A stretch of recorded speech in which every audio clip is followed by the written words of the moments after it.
Hello friends, നിനക്കും കഴിയുമെന്ന എൻ്റെ യൂട്യൂബ് ചാനലിലേക്ക് ഏവർക്കും സ്വാഗതം. ഇന്ന് നമ്മുടെ സമൂഹ മാധ്യമങ്ങളിൽ ഏറെ ചർച്ച ചെയ്യുന്ന ഒരു വിഷയമാണ് രേണുവിൻ്റെ ജീവിതം. ഹേ സമൂഹമേ, ഇത് സമൂഹത്തിന് പ്രത്യേകിച്ച് ഗുണം നൽകുന്ന വല്ല വെൽഫെയർ പോളിസിയുമാണോ? ഒരു വ്യക്തിയുടെ ജീവിതത്തിലേക്ക് നുഴഞ്ഞു കയറി ചെയ്യാൻ മലയാളിയെ കഴിഞ്ഞേ മറ്റാരുമുള്ളൂ. ഭർത്താവ് മരിച്ച സ്ത്രീ വിധവയായി ഒരു മൂലയിലിരുന്ന് കരഞ്ഞാൽ അവർക്കും അവരുടെ മക്കൾക്കും ഈ പറയുന്ന സമൂഹ മാധ്യമങ്ങൾ ചെലവിന് കൊടുക്കുമോ?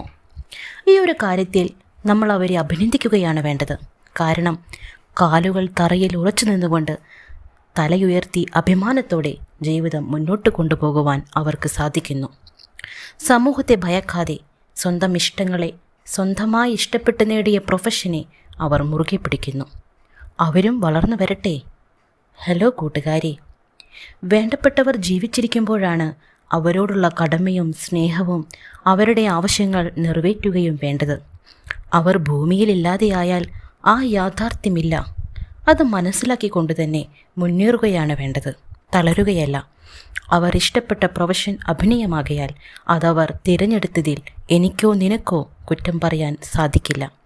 ഏത് പ്രൊഫഷനും മോശമല്ല.